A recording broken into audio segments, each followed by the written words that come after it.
Fuzzy Mud, Chapter 33, Frankengerms. The man who rescued Tamaya did find out soon enough. The whole world found out about the mud.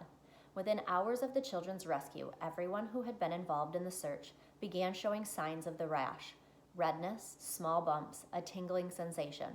By the next morning, many of these bumps had turned into blisters, and people awoke to find a mysterious powder the color of their skin on their bedsheets. As it turned out, the powder was their skin, or what was left of it after the mutated organisms ate the good parts. 1 week after Tamaya, Chad, and Marshall were found in the woods, there were more than 500 cases of the rash in the town of Heathcliff. After 2 weeks, the number had grown to 15,000. Many people didn't seek treatment until it was too late. One of the most insidious things about the rash was that there was no pain, just a mild tingling sensation. Normally, nerve cells send a pain message to the brain, but the microorganisms ate through the portion of the cell that transmits the message. It was like a telephone line had been cut. The nerve cells were screaming, "Help! Alert! Danger!" but the brain never got the message. About the same time that Tamaya, Marshall, and Chad were being loaded into an ambulance, the searchers found the dead body of a person who had been living in the woods, a man with a very long beard. The 3 lost children were rushed to Heathcliff Regional Hospital. Samples of the mud were taken from Tamaya's hair and clothes and sent to the Centers for Disease Control and Prevention in Atlanta and to the National Institutes of Health in Maryland. Photos of her hand and arm, as well as Chad's face, were emailed to those agencies as well. The doctors at the hospital searched the medical books and internet, but could find no record of this type of rash. There was no known cure. The best they could do for Tamaya was to keep her extremely clean. She was thoroughly washed, her hair was cut off, and her head was shaved. For the next few weeks, she was given round-the-clock sponge baths, every 2 hours, morning, noon, and night. A nurse would wash her with rubbing alcohol.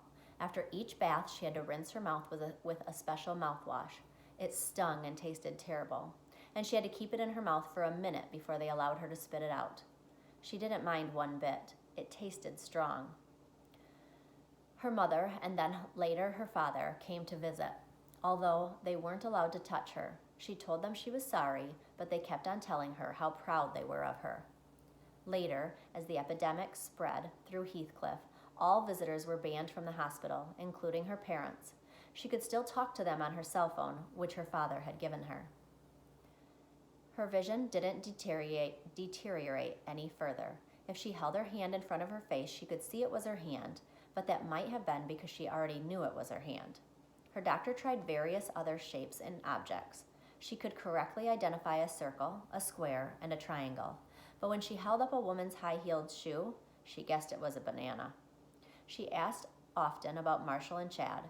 She heard Marshall was doing fairly well, but she wasn't allowed to see him. Chad was in very serious condition. That was all she could find out about him. She was told that if he had arrived at the hospital even 20 minutes later, he probably wouldn't have survived.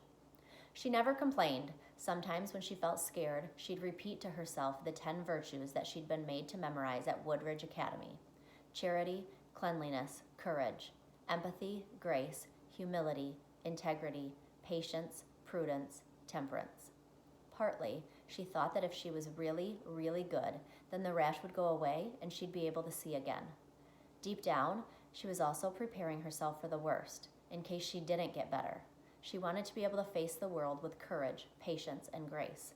She learned to recognize her different nurses, not only by their voices, but also by the sounds they made when they entered her room to give her another sponge bath.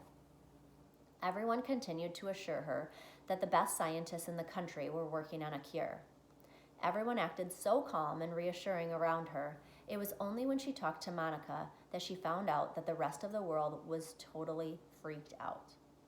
"The fuzzy mud's everywhere," Monica told her. "School's closed, not just Woodridge, all schools. No one goes outside. I'm not even supposed to talk to you because my mom's afraid the frankengerms will come through the phone." Everyone called it fuzzy mud, the term Tamaya had used when she had arrived at the hospital. Even the scientists, who could be seen throughout Heathcliff dressed in their hazmat suits, called it that. Dr. Humbard, a former employee of Sunray Farm, appeared on all the cable news shows. which was probably why the mutated organisms were now being called frankengerms. The hospitals ran out of room, and schools were turned into rash treatment centers. Cots were set up in the classrooms and cafeterias. Sheets were hung to provide privacy for the round-the-clock sponge baths, administered by dedicated nurses who also wore full hazmat suits. The president ordered that Heathcliff and the surrounding area be put under quarantine. No one was allowed to leave, whether or not they showed symptoms of the rash. The airport and railroad stations were closed. The Pennsylvania National Guard patrolled the roads and highways.